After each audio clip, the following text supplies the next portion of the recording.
Divorce papers arrived on Natalie's 38th birthday, delivered by a courier in a plain manila envelope while she stood in the kitchen of the Georgetown townhouse she'd shared with Marcus for 9 years. She didn't open them right away. Instead, she set them on the marble counter next to the flowers her assistant had sent, pale pink peonies that cost more than most people spent on groceries in a month, and poured herself a glass of the Bordeaux Marcus had been saving for a special occasion. If this wasn't special, she didn't know what was. Outside, Washington, D.C. hummed with its usual intensity. Power lunches and committee hearings and lobbying meetings that shaped the country while most people were just trying to pay their rent. Natalie had grown up in this world, the daughter of Senator Richard Holloway and his wife Catherine, a woman whose family money predated the Civil War. She'd been groomed for influence since childhood, taught to smile at cameras and navigate social hierarchies with the precision of a chess master. What no one had taught her was how to be a person. She drank the wine slowly, standing at the window, watching traffic move through the spring afternoon. The papers could wait. The lawyers could wait. Her mother's inevitable phone call could wait. Right now, in this moment, she just wanted to feel something other than the numbness that had settled into her bones over the past 2 years. Marcus had left her for someone uncomplicated. That's what he'd said during their last real conversation 3 months ago, before the lawyers got involved and turned everything into strategy. She doesn't carry the weight of an empire on her shoulders, Nat. She laughs. She enjoys things. She's not constantly calculating the political implications of every breath she takes. He'd meant it as an explanation, not a criticism. But it had landed like both.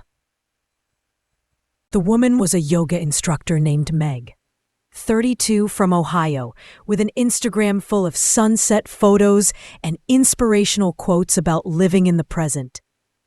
Natalie had looked her up exactly once, late at night with another bottle of expensive wine, and had felt something crack open inside her chest. Not jealousy exactly, more like recognition. Meg represented everything Natalie had never been allowed to be: spontaneous, carefree, unburdened by legacy. The phone rang. Her mother, right on schedule. "Natalie, darling, happy birthday. I assume you've received the papers?" Catherine Holloway didn't waste time on pleasantries when there was business to discuss. Natalie closed her eyes, already exhausted. "Just now." "Good. I've spoken with Gerald at the firm. He's prepared to handle everything discreetly. We'll need to move quickly on the asset protection strategy we discussed. The Foundation's board meeting is next month, and we can't have any uncertainty about your position." "Mom, can we not do this today?" "Darling, I know this is difficult, but Marcus chose his timing deliberately. Filing 3 weeks before the board meeting, that's calculated. His attorneys are going to push for a settlement that includes Foundation assets. We need to be prepared."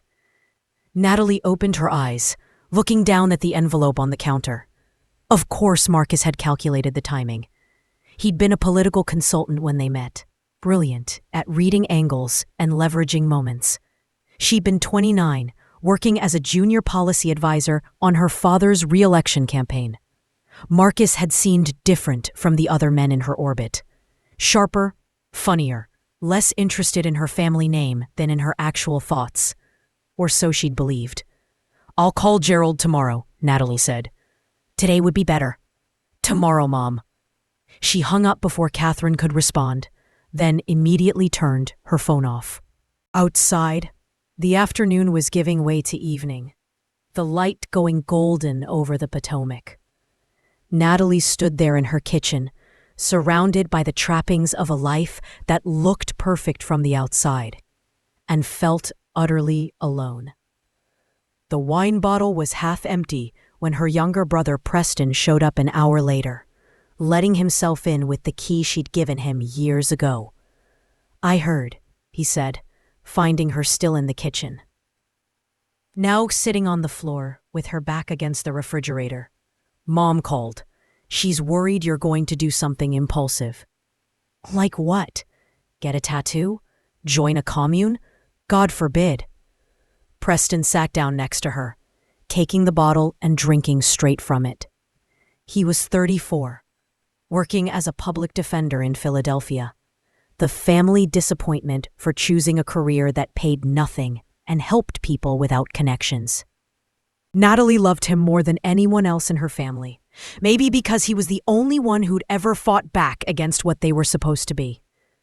"How are you actually doing?" he asked. "I don't know. I keep waiting to feel devastated, but mostly I just feel empty.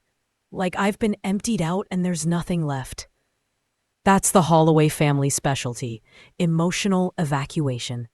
She almost smiled. "When did you get so wise?" "When I spent a year in therapy after Dad told me I was wasting my law degree on criminals and degenerates." Preston handed the bottle back. "You should get out of here. Take some time. Go somewhere that isn't Washington." "I can't. The foundation, the board meeting, the settlement negotiations." "Nat, listen to me. You've been running on empty for years. Marcus leaving? That's not the crisis.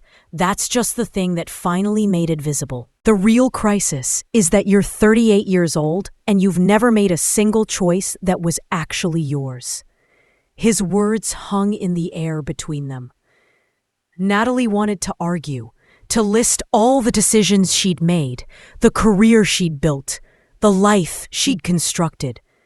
But sitting there on her kitchen floor, she couldn't think of a single thing she'd done because she wanted it, rather than because it was expected. Even marrying Marcus had been in some way approved. He'd fit the profile: educated, ambitious, politically connected. Her parents had welcomed him into the family with open arms. Never mind that Natalie had sometimes caught him looking at her like she was a problem to be solved, rather than a person to be loved. "I can't just leave," she said quietly. "Why not?" "Because I'm supposed to testify at Dad's hearing next week. Because the foundation needs me. Because Mom will do what she always does. Find a way to manage without you and make you feel guilty about it later." Preston stood up, offering her his hand. "Come on, let's get you out of this house at least. I know a place." The place was a bar in Adams Morgan, the kind of neighborhood spot with dim lighting and a jukebox that actually worked. Preston knew the owner, a woman named Rita, who'd been his client years ago, and now ran the bar with her wife. They didn't ask questions when Preston brought Natalie in through the back door. They just set up 2 glasses and a bottle of decent whiskey and let them sit in a corner booth. "I used to come here after bad cases," Preston said. "The ones where I knew my client was innocent, but the system didn't care. Rita would let me sit for hours, wouldn't charge me, wouldn't try to fix it. Sometimes you just need space to feel terrible." Natalie appreciated that. She drank the whiskey, feeling it burn down her throat, and let herself sit with the terribleness of it all. The marriage that had failed, the career that felt like a cage, the family legacy that had shaped every moment of her life, whether she wanted it to or not. Around them, the bar filled with people living regular lives. A couple on a date, nervous and laughing, a group of friends celebrating something, a woman sitting alone at the bar, reading a book and occasionally looking up to watch the game on TV. Normal people with normal problems. "Do you ever regret it?" Natalie asked. "Walking away from the corporate law track, disappointing Mom and Dad." Preston considered this. "Sometimes. Usually when I'm eating ramen for the 4th night in a row because I spent my paycheck on bills. But then I win a case, get someone out who shouldn't have been in, and I remember why I did it. I'm not saving the world, but I'm doing something that feels real. I don't know what feels real anymore." "Then figure it out. You have the resources. You have the education. The only thing stopping you from changing your life is you. Rita came over then, sliding a basket of fries onto their table. "On the house. You both look like you need carbs." "Thanks, Rita," Preston said. She nodded at Natalie. "I don't know who you are or what happened, but I know that look. That's the look of someone who just got free and doesn't know what to do with it yet. My advice?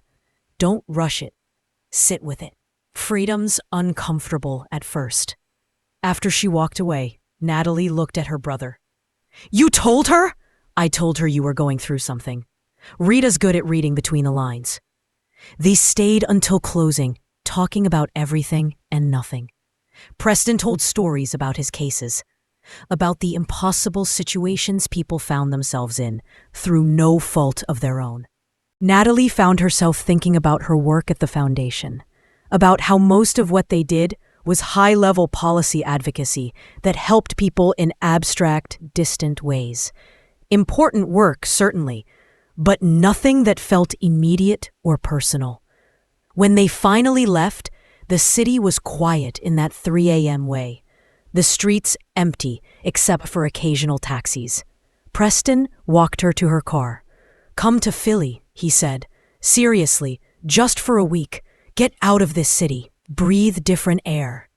"I'll think about it." "Don't think, do." But Natalie was a thinker. It was what she'd been trained to be. So she drove home through the empty streets, went up to her bedroom, and lay awake until dawn, thinking about everything Rita had said about freedom and discomfort. The next morning, Natalie did what she always did when she didn't know what else to do. She went to work. The Holloway Foundation occupied 3 floors of a building near DuPont Circle, all glass and modern furniture and walls covered in photos of her grandfather shaking hands with civil rights leaders and progressive politicians. Natalie's office was on the top floor, a corner space with views of the city and a desk that had belonged to her grandmother. Her assistant Jeremy is already there, coffee ready, schedule printed. "Morning," he said carefully. He was 26, Yale graduate, probably the most competent person she'd ever worked with. "I cleared your afternoon meetings. Thought you might need space. Thank you. Also, your mother called 4 times. Gerald called twice. And there's a reporter from the Post asking for comment about the divorce filing." Of course there was.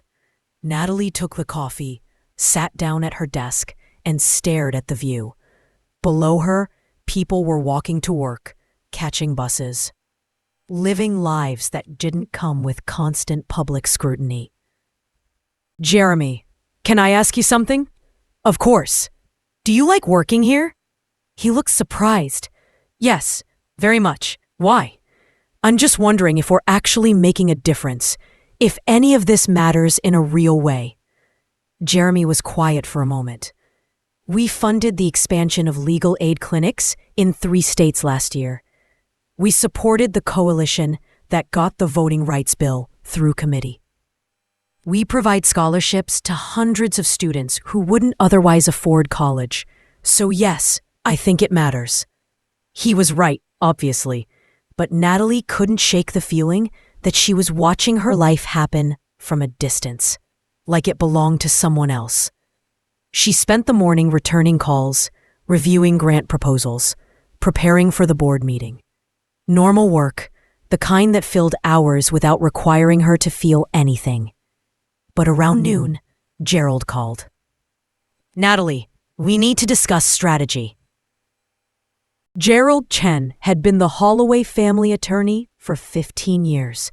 He was sharp, discreet, and expensive. Exactly what they needed. "I'm listening." Marcus's attorneys are positioning this as a standard dissolution, community property division, spousal support negotiation. But there's a complication. They're claiming that during your marriage, you made financial decisions regarding the foundation that benefited Marcus's consulting firm. They're suggesting that represents commingled assets. Natalie sat up straighter. "That's insane. Marcus's firm did some contract work for foundation grantees, standard consulting arrangements, Everything was disclosed to the board. I know, but they're going to make noise about it, use it as leverage. They want a larger settlement, and they're willing to create problems to get it. Let them. We have documentation for everything. Documentation isn't the issue. Publicity is. If this becomes messy, if they start making allegations about impropriety, it damages the foundation's reputation. It damages your father's legacy. Marcus knows that. He's counting on you, wanting to avoid that outcome enough to settle generously.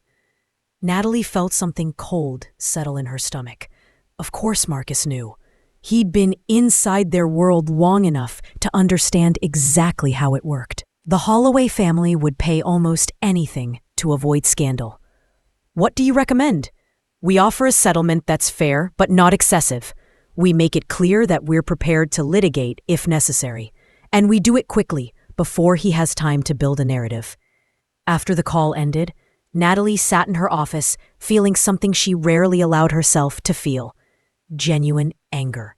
Not the polite, managed frustration that she'd learned to express in acceptable ways. Real anger. Hot and clarifying. Marcus wasn't just leaving. He was weaponizing their marriage to extract money from her family. And he knew she'd probably let him do it. Because protecting the foundation mattered more than her pride. She picked up her phone and called Preston. "I'm coming to Philly," she said. "Tonight. I need to get out of here." "Yes," her brother said. "Finally. I'll make up the guest room." Philadelphia felt different. It wasn't just the city itself. Though there was something refreshing about a place that felt more raw and real than Washington's polished surfaces. It was the freedom of being somewhere that didn't know her, didn't have expectations, didn't care about her last name. Preston's apartment was in Fishtown, a row house he shared with 2 roommates, both public defenders like him. It was cramped and slightly messy and completely unpretentious. Natalie loved it immediately. "House rules," Preston said, showing her to the guest room. "No talk about politics, no talk about the foundation, and no checking your work email after 8 p.m. This is a Holloway-free zone." "I don't know if I remember how to be Holloway-free." "Then you'll learn." That first night, they ordered Chinese food and watched basketball with Preston's roommates, 2 women named Jess and Aisha, who treated Natalie like she was just Preston's sister. Not the daughter of a senator and heir to a massive foundation. They argued about the game, made fun of the announcers, and never once asked about her divorce or her family or her work. It was the most relaxed Natalie had felt in months. The next morning, Preston had to go to court, so Natalie wandered the neighborhood alone.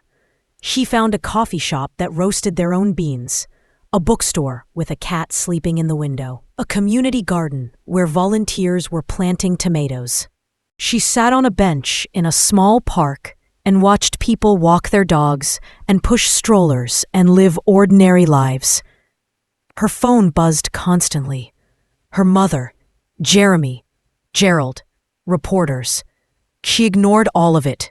On her 3rd day, she walked past a storefront with a help wanted sign in the window. It was a nonprofit called New Horizons Legal Services, and through the window, she could see a small waiting room crowded with people. She went inside. The woman at the front desk looked up, harried. "Do you have an appointment?" "No, I saw the help wanted sign." "Oh, okay, hang on."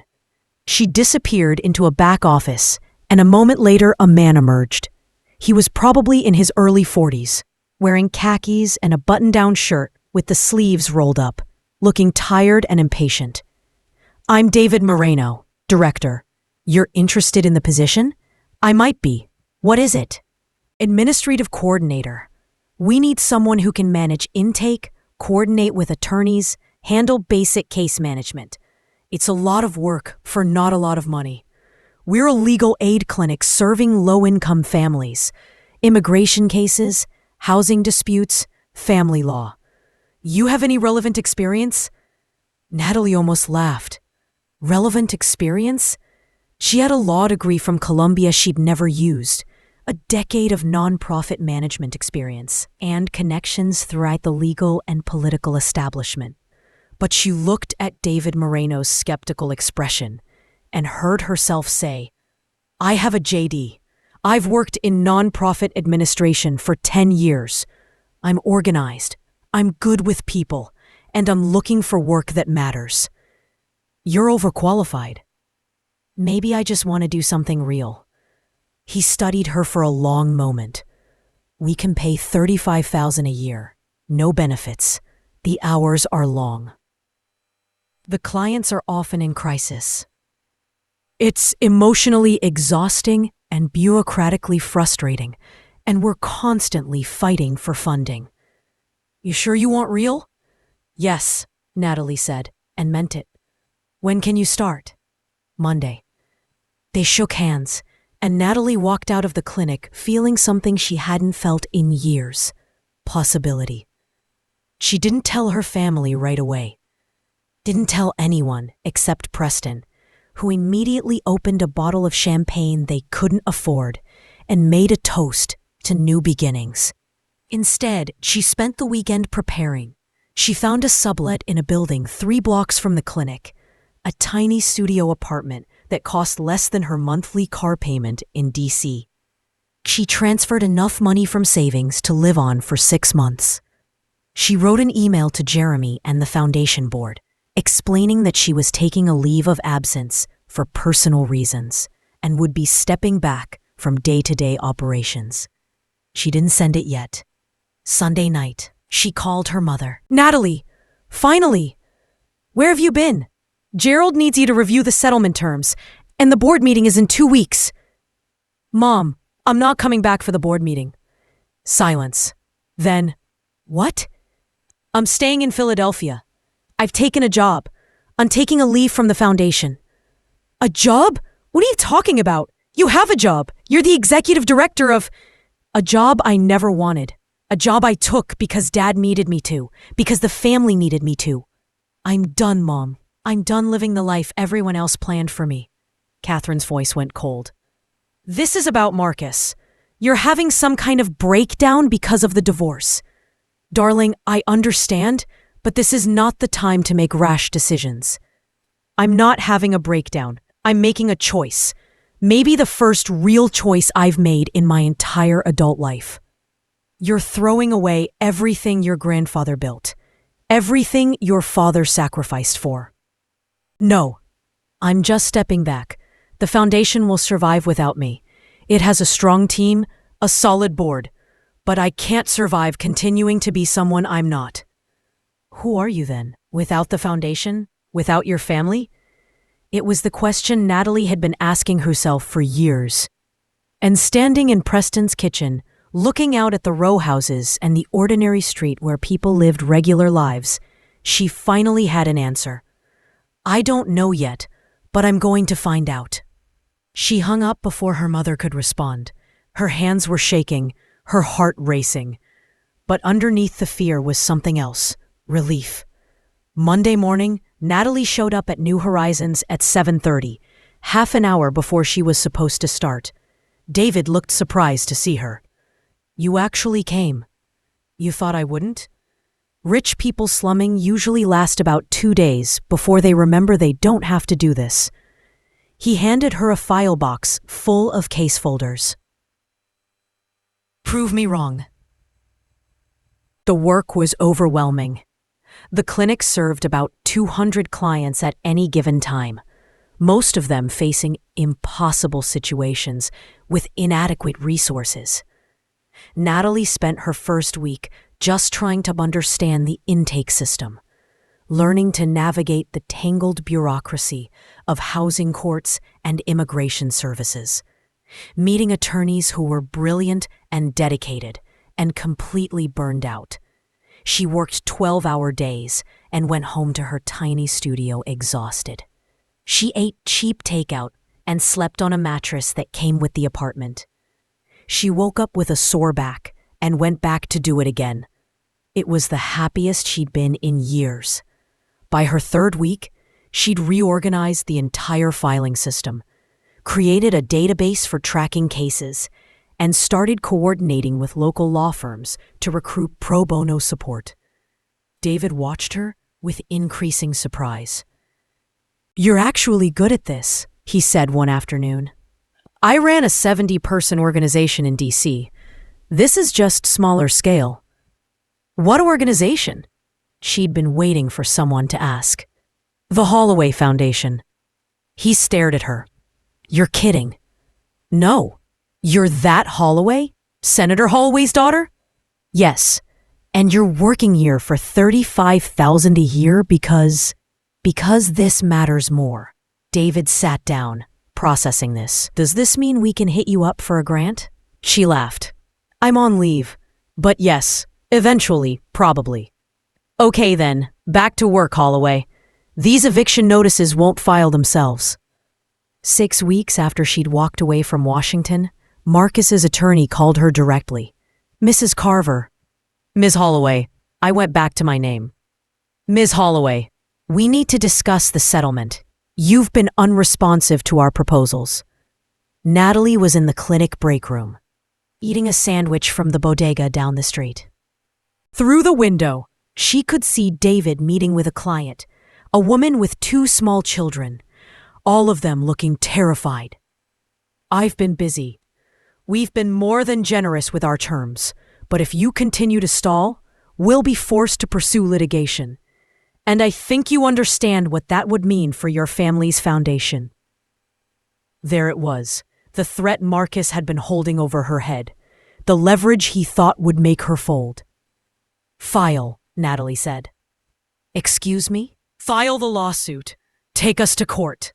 Bring all your allegations about impropriety and commingled assets. Bring your documentation, your witnesses, whatever you have.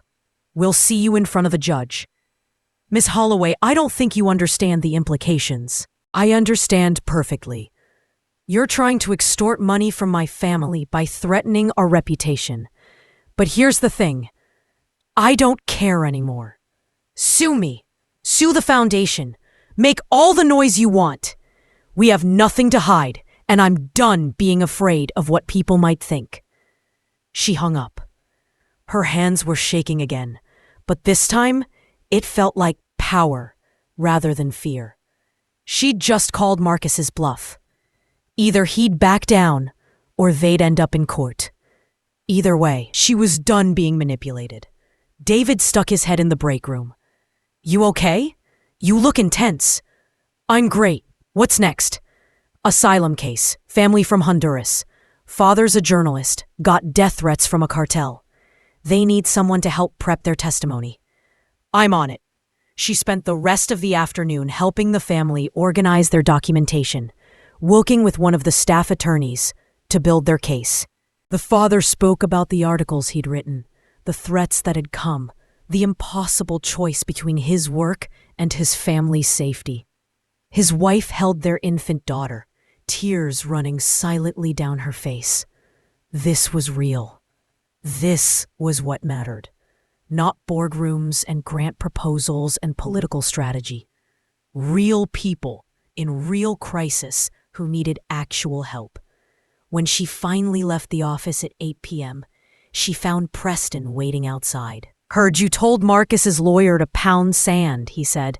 "How did you—" "Gerald called Mom. Mom called me. She wanted me to talk sense into you." He grinned. "I told her you'd found your sense. You just hadn't been using it before." They walked to a pizza place, crowded and noisy, full of families and college kids and people living regular lives. Natalie ordered a slice with everything on it and ate standing up at a counter by the window. "Mom's furious," Preston said. "She's convinced you're trying to destroy the family legacy." "I'm just trying to live my own life." "I know, and I'm proud of you. This is the most like yourself I've seen you since we were kids." Natalie thought about that. When they were kids, before the expectations had solidified, she'd wanted to be a teacher.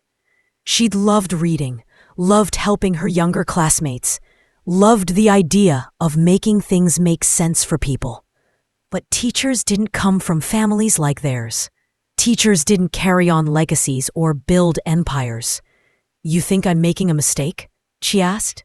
No, I think you're finally making a choice. That's different. 3 months after Natalie left Washington, the divorce was finalized. Marcus had backed down from his threats. Faced with the prospect of actual litigation, he'd settled for a standard community property division. No allegations, no scandal, no extortion. Natalie got to keep her dignity, and he got enough money to start over somewhere else. She didn't attend the final hearing. She was in court in Philadelphia that day, watching one of the clinic's attorneys argue an immigration case. They won. The family got to stay. Everyone cried, including Natalie. That evening, David invited her to his house for dinner. It was a small celebration. The entire clinic staff, maybe 8 people, crowded into his row home's tiny dining room. His wife Rosa had cooked, and their 2 daughters, 10 and 13, helped serve, while asking everyone about their cases. This is what we do, Rosa explained to Natalie. Once a month, we celebrate the wins. Otherwise, this work will crush you. They went around the table, each person sharing their victory. A housing case won, a custody arrangement finalized, an asylum granted. Small triumphs that meant everything to the people involved. When it was Natalie's turn, she said, "My divorce was finalized today. I'm officially free." Everyone cheered. Afterward, helping with dishes in David's small kitchen, she said, "Thank you for giving me this chance. I know I was a weird hire." "You were, but you've been good for this place. The organization's better with you here." He dried a plate, considering his words carefully. "You planning to stay? Or is this just your eat, pray, love moment before you go back to your real life?" "This is my real life now. The other thing, that was someone else's life that I was living. This is mine." He nodded, satisfied. "Good, because we're applying for a major grant next month, and I'm hoping you'll write it.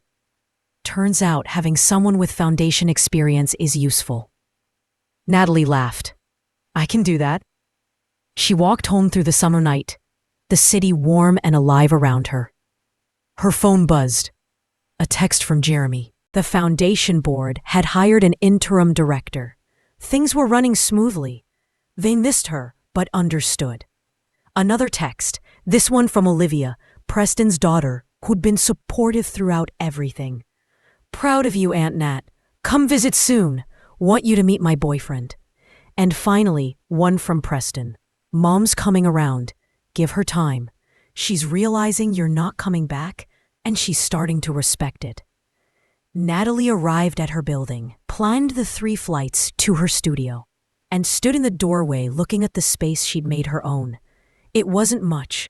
A mattress on the floor, a second-hand desk, a bookshelf she'd found on the street and refinished. But it was hers.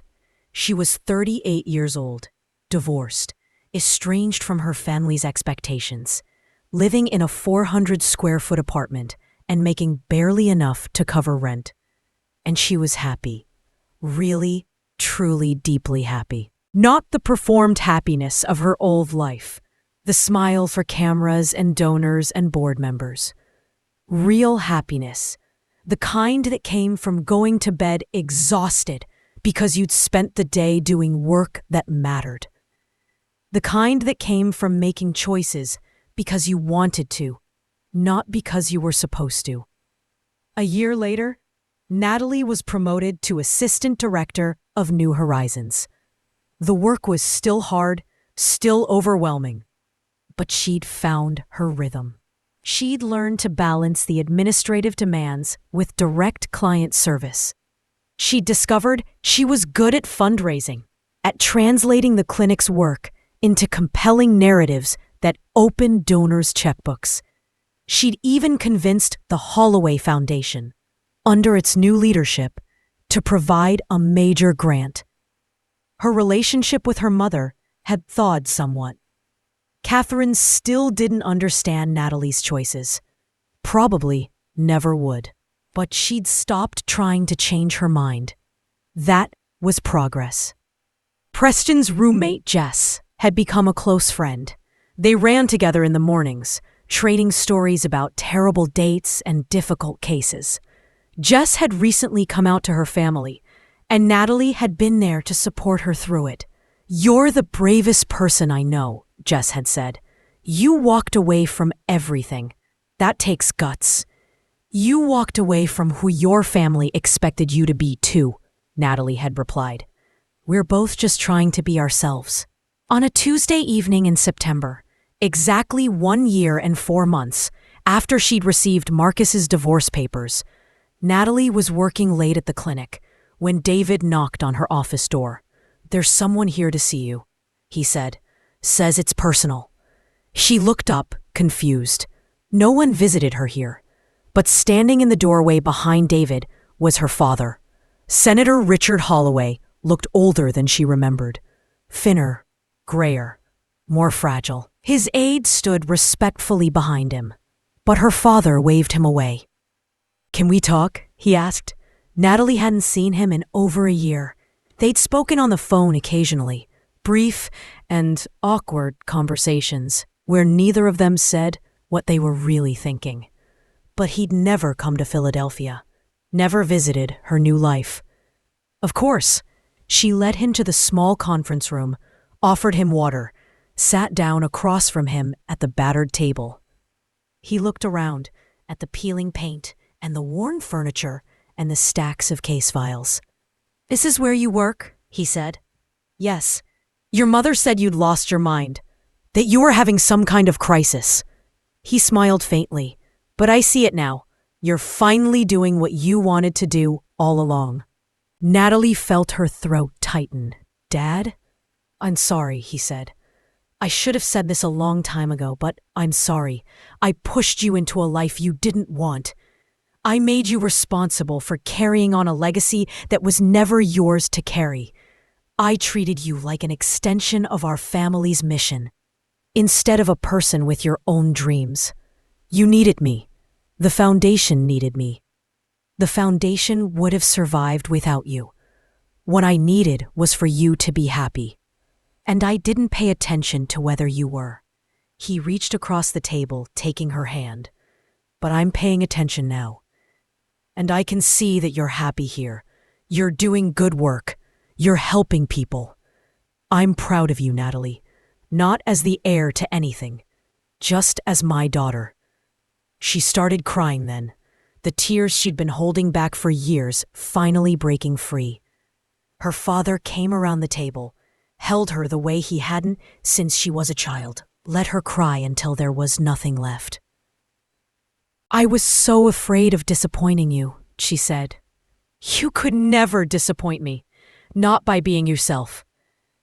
They talked for 2 hours, about his health, better now, managed, about the foundation, thriving under new leadership, about her work, the cases she'd helped win, the families she'd kept together, the lives she'd changed in small but meaningful ways. "Will you come home for Thanksgiving?" he asked before he left. "Not to stay, just to visit. Your mother misses you, even if she won't say it. I miss you." "I'll come," Natalie promised. After he left, she sat in the empty clinic, looking around at the space that had become her home in ways Georgetown never had. This was where she belonged, not in boardrooms or at political fundraisers, or in the carefully curated world of Washington power. Here, helping people who needed her, doing work that mattered. She thought about the woman she'd been a year ago, standing in her Georgetown kitchen, with divorce papers and expensive wine, feeling nothing but numbness. That woman had been disappearing for years, erased by expectations and duty, and a marriage that was more performance than partnership.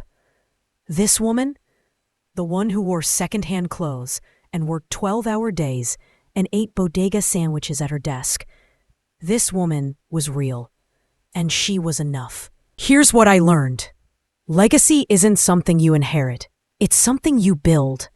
And sometimes building your own legacy means walking away from the one that was given to you. For years, I thought my value came from my family name, from the foundation, from doing what was expected. I thought that stepping away meant betraying everyone who'd come before me.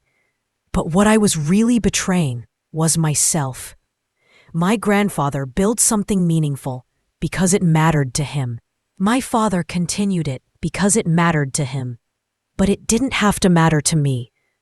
I was allowed to care about different things, to build something different, to define success on my own terms.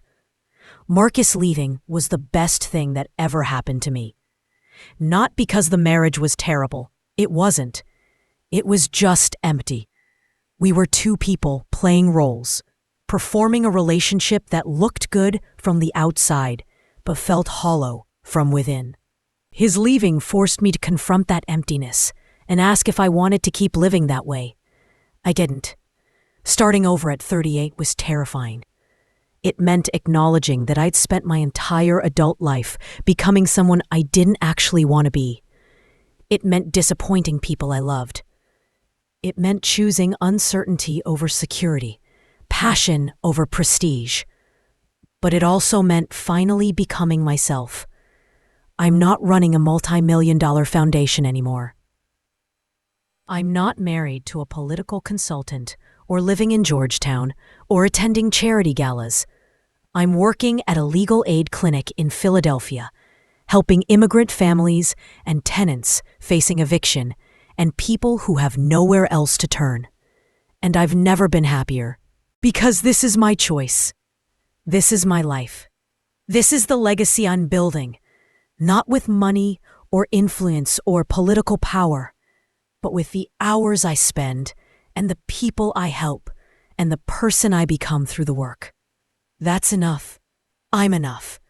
And maybe that's the lesson, that you're allowed to be enough exactly as you are, doing exactly what matters to you, even if it disappoints everyone who thought you were meant for something else. Their expectations don't define you. Your choices do. Choose yourself. Always choose yourself.